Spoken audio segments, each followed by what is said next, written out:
All right.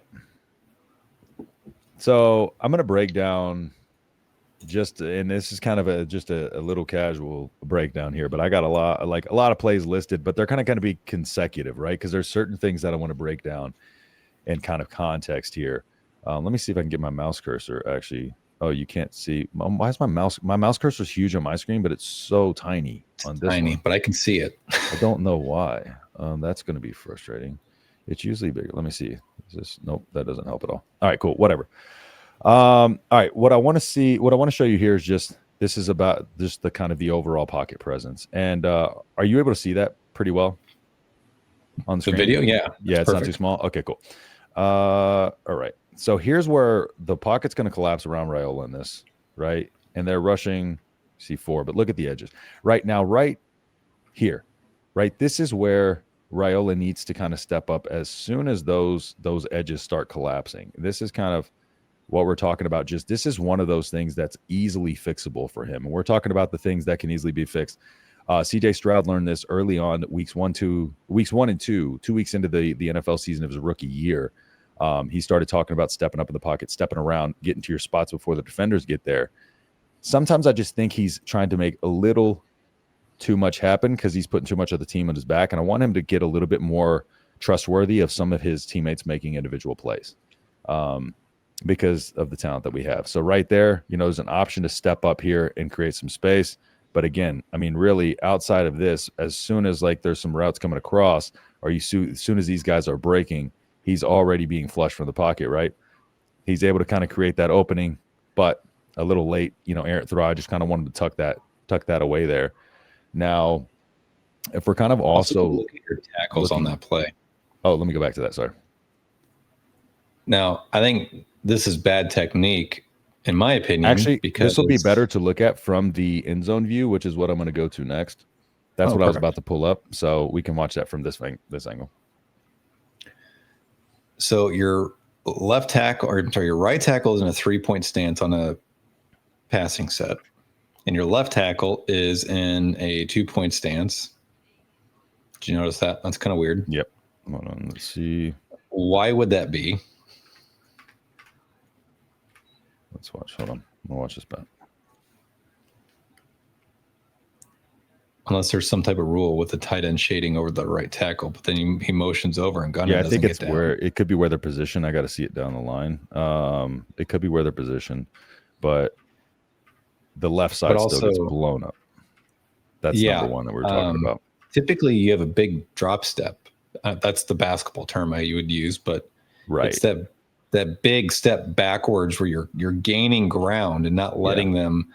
Or you're letting them come to you as opposed to going to them. Yeah, taking that big drop. And here's the thing here with this is when he drops back, here's where, he has Emmett Johnson in the hole right here, kind of stepping up and left. And again, this play is happening so fast. We consider armchair quarterback this all day. But again, right, that's just a small thing right there. I'm not criticizing him. That's just, I want to point out opportunities where he can easily get better. And if he just steps up in the pocket, he has that throw coming across the middle, he's in good shape. That's, and I'm doing this to not criticize him. It's to show where the opportunities are right there in front of him to be fixed. So now I'm going to go to 3 wide right here. All right. So on this one, interesting here. Lindenmeyer, this is where Lindenmeyer kind of sneaks out on the route. It's an interesting play design that I'll show kind of from the other view, but you'll see the line. They kind of do this kind of look away trickery and watch the lines delay. See the lines kind of delay getting off. Now Lindenmeyer is going to be right. If you can see my mouse right there, 35. Lindenmeyer's right there.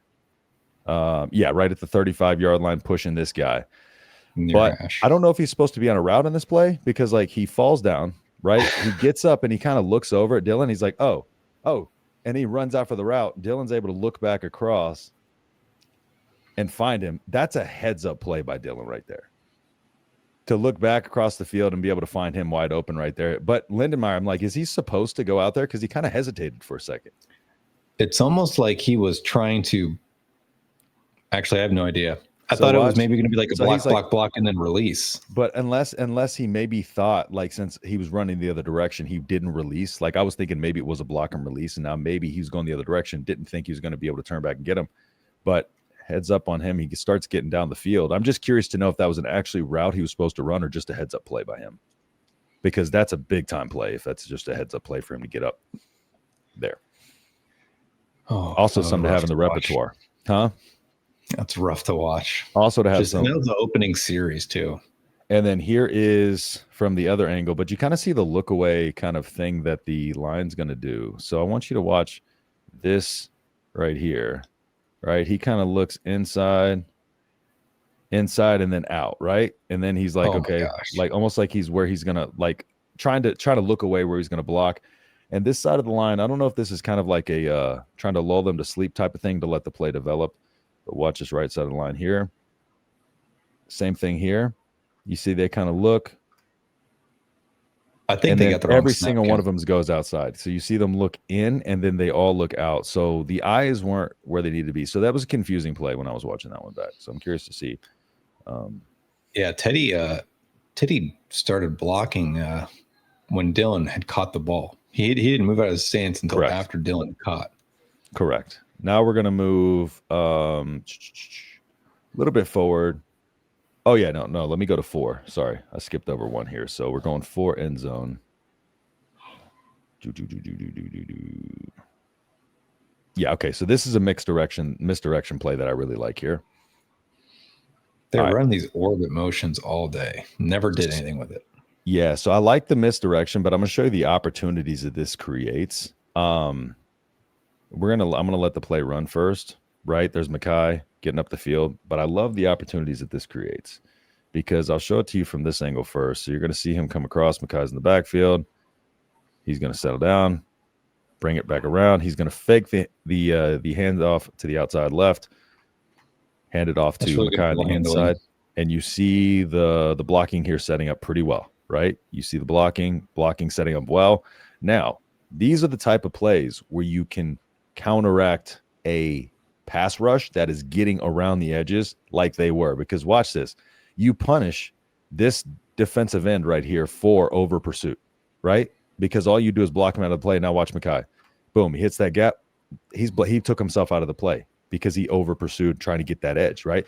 So those are little plays right there. If we have more success running those plays, then we can keep those defensive ends from being able to pin their ears back, because then you get them in over pursuit like this, and you have a guy like Mackay be able to just hit the gap hard, cut up the field, and be able to get some yards out of it. And I mean, this is overall a good play, good vision for him to find this. Again, we'll watch the blocking because the blocking sets up pretty good here. You have this kind of good job by Henry on that pull. Yeah, you have this seal out right here, right? You have him coming across, and he just kind of blocks him out. You know, Mackay is quick enough to be able to get in there, and that is a strong man, so be able to run through that arm tackle. You get through 30 here, just hits the gap too fast, too hard. You have one blocker right here, so you're just trying to see who he's going to block and try to see if you can make a man miss, but he's going to get up and get a few extra yards. And Mackay he's always falling forward. That's one thing. So let's go ahead and we'll run this to the 5th play here, or the 005. It's the wide side. Now, here's the play that I sent you a picture of earlier, Brian. Now, what we're going to look at here, so I wanted you to initially watch the pocket on Dylan. Okay. Clean pocket, stepped up for no reason is what I noticed right away. Now, one thing here, let's let it go. I'm going to pause this. Is that Mackay on Yep. Okay. Because you know what's coming. Right here. Look at Mackay. Right? You have this guy who's on this route, right? So Mackay, and this guy's already cheating in. This safety up top left is where I'm pointing. He's already kind of cheating in with his hips. So you potentially, if we can get rid of this here, you have kind of almost like a one-on-one out here. And with Mackay one-on-one. And I like our odds. Going out there, but he waits and he kind of sits and he reads this middle, right? Again, kind of the edges kind of collapse on him. He has an opportunity to potentially step up and left there, but kind of keeps his eyes up the middle of the field. Right? It's almost like there's a predetermined read. Because he has a man down here, tucks. I just think it's more so like when he doesn't create that space for himself, it puts him in a little bit of a panic situation because he's just surrounded by bodies. And I think just if he creates that extra half second of space for himself by just stepping up and through. And even if he steps up and throughs and tries to toss this out to him on the run, like just get the ball and get a better throw than trying to throw this really tight contested throw that's nearly an interception. So that play right there is one that I want to point out because, again, the pocket does, in a way, collapse on him a bit, but he doesn't create a lot of like a lot of move for himself. So it's a pretty good pocket to start. Now they get blown back right here, and they get kind of blown. Now this is where I kind of understand because these getting blown like right back into him. Like, I just think he's, again, a little thinking right now. I think this is the first drive of a big game. Maybe he's going out there and just trying to do a little too much and, trying to force something instead of just looking out. But I can get why he was thinking, especially early on in this game. But those little throws right there, those are the difference in a game like this. Those are the winning throws, and those show up a lot in this game. So let's see. There was something else. Oh, yeah. So end zone, let's see.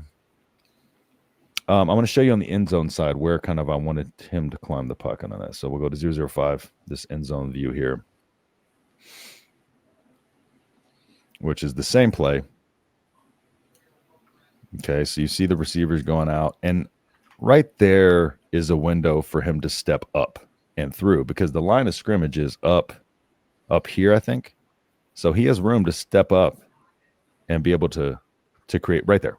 Like right there, he can step up and through, and I think he's fine, right? But instead, he tries to throw a little off platform and make this tight window throw.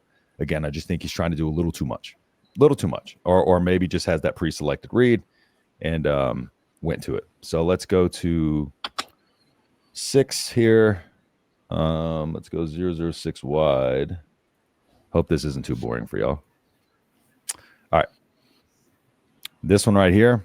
I'm going to show this one. Let's see. This is a good throw because it's going to, again, I'm going to show you how to occupy this edge defender right here. And so this is what you do when you move the pocket and you run a route out there. This is one of the clips where someone was like, oh, he didn't need to throw it sidearm here. And I'm like, actually, yeah, he did. He did because there was a defender sitting right here. So you have this edge defender right here. So you keep him honest right here. So he tries to just chip Lindenmeyer because he's going out his route. He knows he's not going to be able to kind of get out on him. So he's trying to knock his hips, trying to knock his base from under him so he can kind of recover or knock him off for this guy to be able to come down and cover. But this is actually a really good play by Dylan because I want you to watch something. He's going to wait for this defender to come down before he kind of makes this throw. So he has, because you have this defender sitting here too. And he's going to make this defender make a decision because you have a route coming across the 20 here and you have a route coming underneath. Okay, so that defender steps up. So what is he going to do? He's going to sidearm it because his only hope now is to be able to get a hand on it. So he's going to put a little bit of a sidearm on it to make sure that he gets it around that defender because look what that defender's doing. He's like kicking. He's trying to kick at it. So that's why he sidearmed it. And he makes a good throw. So, yeah, I don't know what they mean when they say he doesn't have to sidearm it. Maybe not, but you run a lesser risk of it getting blocked. So why wouldn't you if you have the ability to do it? You know what I'm saying? Yeah, that's just one of those where people are hating just to hate. Yeah, that's what I'm going to say. It's not like he's doing it out of want. It's more out of necessity because there was a couple times where he needed to get the right arm slot to get that ball. The one I can think of is that pass to Jacory at the end of the game when he got laid out. You can't throw that one just your standard throwing motion because of how the pocket was and on the run. Exactly. Sometimes it's better even with your leverage point to be able to kind of flick it sidearm. It's hard to get that shoulder over the top every time because you have to get your hips square. It's easier to throw sidearm off platform. It is. Anyone who's played baseball will tell you that too. Yeah, it's a much easier arm. It's a much easier. I mean, I want you to try to run strong to one side and throw over the top and tell me how your shoulder feels. These couple plays right here, I want to point it out because this is the individual efforts that I'm talking about. This is where a big time defensive lineman can help you. And this is 95 right here. And I want you to, I'm going to point out 95 in the next couple plays here because this individual effort saves a touchdown on this drive on two plays right here. So I want you to watch this. So motion across. Now watch 95. 95 is this is the fourth down where they do the little shovel to Lindenmeyer. Watch 95. Now we initially get the block off, but watch him. Sorry, hold on. No, I'm sorry. This is the play right before it. Sorry. So this is the inside zone. Yeah, this is the lead up to it. But again, watch him truck this play because there's a reason I'm pulling this up. Watch him. Follows down, right, gets off that block, comes down and gets the play. Okay, watch the next play. 10 end zone right there. These are out of order. Now watch the next play. I want you to watch 95 again. Watch this little rip through. Right, just puts a swim on him. Lindenmeyer's coming right there. And guess who's there to pull him at his hips, pull him away as he extends that ball that keeps him just short of that first down, number 95. Right, so number 95 in both those instances comes crashing down the line.